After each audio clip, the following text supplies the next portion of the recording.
Good evening, everybody. For Thursday, June 23rd, this is A Book and a Martini. And as always, this is a martini,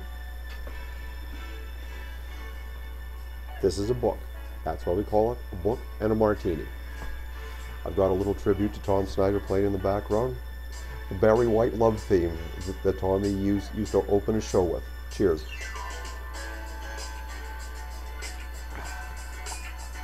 And I think that'll be quite enough of that. Hang on 1 second.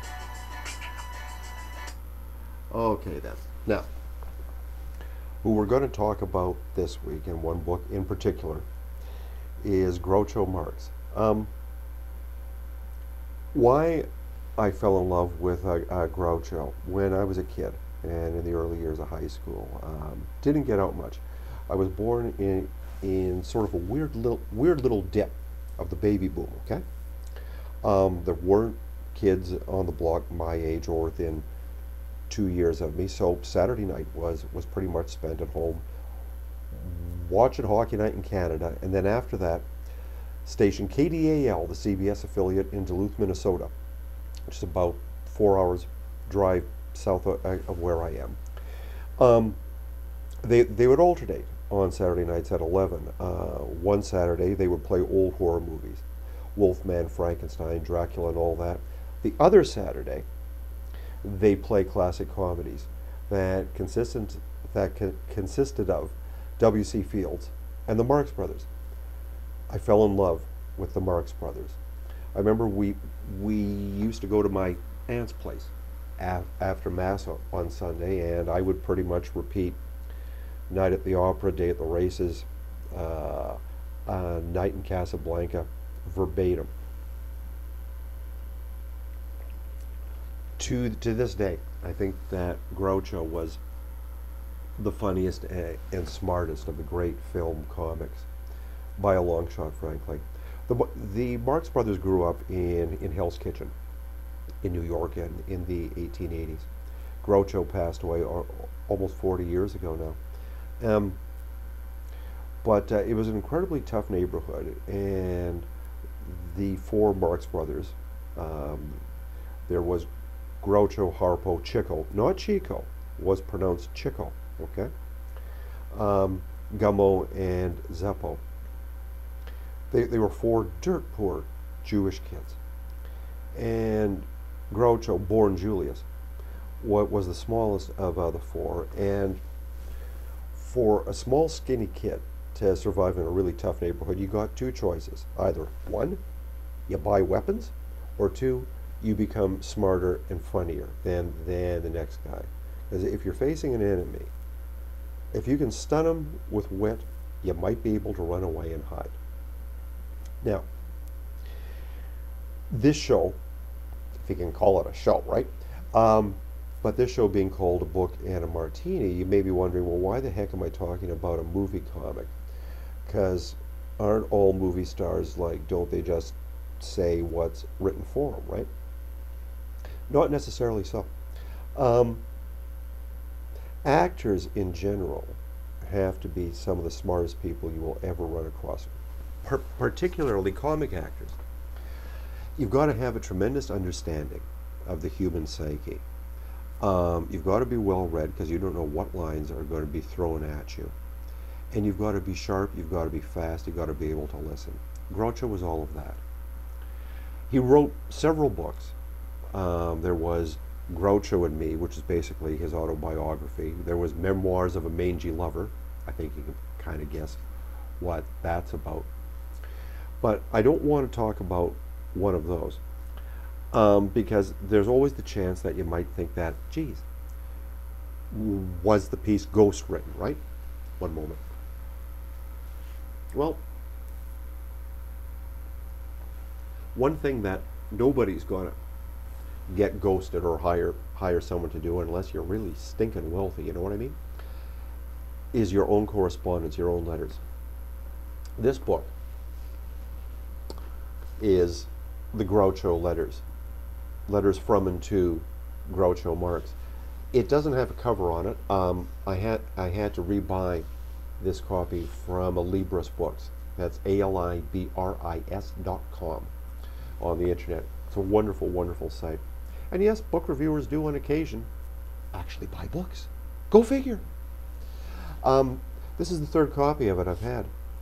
The first one I got, I guess I would have been about 14 or so. And to this day, well, it's not only the funniest book I've ever read in my life, and it is one of the only, shall we say, old books that I have reviewed on the website.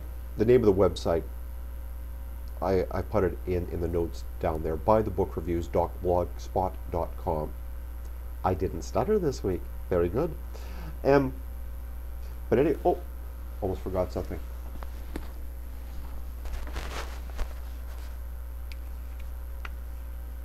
The Lucky Charm. You gotta have the lip balm. There. Now I know the tech isn't going to fail on me, right? Anyway, it's an inside joke. Deal with it. Anyway, the Groucho Letters. Funniest book I've ever read, and what I'd like to do is to read you a few selections from it. One must wet the whistle first, however. I do Gleason and say how sweet it is, but believe me, no drop of vermouth has ever touched this one, okay? Now, one of my dearest friends, take that back, my dearest friend is an actress, and in Hollywood. And anyone who has ever been employed in Hollywood as an actor, as a writer, whatever, has had to deal with studio stupidity. They could copyright it. Buy your own studio stupidity. When the Marx Brothers made A Night in Casablanca, Warner Brothers got rather upset with them because of the movie Casablanca. So came this correspondence from Groucho to Jack Warner, one of the two Montreal-born brothers who owned Warner Brothers. Groucho wrote, and let me just check the date on this. Yeah, from March 1942, I believe. Dear Warner Brothers, by the way, I do Groucho's voice. I'm not going to do it here because it's just got kind of going to get in the way. At best, I'll do other rhythms. Dear Warner Brothers, apparently there is more than one way of conquering a city and holding it up as your own. For example, up till the time that we contemplated making this picture, I had no idea that the city of Casablanca belonged exclusively to Warner Brothers. However, it was only a few days after our announcement appeared that we received your long, ominous legal document warning us not to use the name Casablanca. It seems that in 1471, Ferdinand Balboa Warner, your great-great-grandfather, while looking for a shortcut to the city of Burbank, had stumbled on the shores of Africa and, raising his alpenstock, which he later turned in for 100 shares of the common, named it Casablanca. I just don't understand your attitude. Even if you plan on re-releasing your picture, I am sure that the average moving fan could learn in time to distinguish between Ingrid Bergman and Harpo. I don't know whether I could, but I certainly would like to try. You claim you own Casablanca and that no one else can use that name without your permission. What about Warner Brothers? Do you own that too? You probably have the right to use the name Warner, but what about Brothers? Professionally, we were brothers long before you were. We were touring the sticks as the Marx Brothers when Vitaphone was still a gleam in the inventor's eye, and even before us there had been other brothers. The Smith Brothers, the Brothers Karamazov, Dan Brothers, an outfielder with Detroit, and Brother Can You Spare a Dime. This was originally Brothers Can You Spare a Dime, but this was spreading a dime pretty thin, so they threw out one brother, gave all the money to the other one, and whittled it down to Brother Can You Spare a Dime. Now, Jack, how about you? Do you maintain that yours is an original name? Well, it's not. It was used long before you were born. Offhand, I can think of two Jacks. There was Jack of Jack and the Beanstalk, and Jack the Ripper, who cut quite a figure in his day. As for you, Harry, you probably signed your checks, sure in the belief that you were the first Harry of all time, that all other Harrys are impostors. I can think of two Harrys that preceded you. There was Light Horse Harry of Revolutionary fame, and a Harry Applebaum who lived in the corner of 93rd Street and Lexington Avenue. Unfortunately, Applebaum wasn't too well known. The last I heard of him, he was selling neckties at Weber and Heilbronner. Now about the Burbank studio, I believe this is what you brothers call your place. Old man Burbank is gone. Perhaps you remember him. He was a great man in a garden. His wife often said Luther had 10 green thumbs. Ah, what a witty woman she must have been. Burbank was the wizard who crossed all those fruits and vegetables until he had the poor plants in such a confused and jittery condition that they could never decide whether to enter the dining room on the meat platter or the dessert dish. This is pure conjecture, of course, but who knows? Perhaps Burbank survivors aren't too happy with the fact that a plant that grinds out pictures on a quota settled in their town, appropriated Burbank's name and uses it as a front for their films. It is even possible that the Burbank family is prouder of the potato produced by the old man than they are the fact that your studio emerged Casablanca or even Gold Diggers of 1931. This all seems to add up to a pretty bitter tirade, but I assure you it's not meant to. I love Warners. Some of my best friends are Warner Brothers. It is even possible that I am doing you an injustice, and that you, yourselves, know nothing about this dog in the wanger attitude. It wouldn't surprise me at all to discover that the heads of your legal department are unaware of this absurd dispute, for am I acquainted with many of them, and they are fine fellows with curly black hair, double-breasted suits, and a love of their fellow man that out Saroyan. I have a hunch that this attempt to prevent us from using the title is the brainchild of some ferret-faced shyster serving a brief apprenticeship in your legal department. I know the type well, hot out of law school, hungry for success, and too ambitious to follow the natural laws of promotion. This bar sinister probably needled your attorneys, most of whom are fine fellows with curly black hair, double-breasted suits, etc., into attempting to enjoin us. Well, he won't get away with it. We'll fight him to the highest court. No pasty-faced legal adventurer is going to cause bad blood between the Warners and the Marxes. We are all brothers under the skin, and will remain friends to the last reel of A Night in Casablanca goes tumbling over the spool.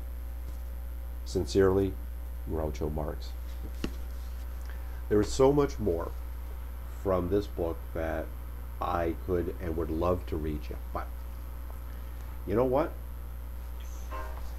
YouTube has a 15-minute limit, and I'm running at 12 minutes right now. So, take a look at the Groucho Letters. I've got the other soundtrack playing in the background now. So, let's start to wind this one up. First of all, the one I love above all, have beautiful, beautiful, sweet dreams, because I love you very much. And for the rest of you, fire up a colortini, relax, watch the pictures as they fly through the air. And for those of us who work the late shift, good night, everybody. Be seeing you.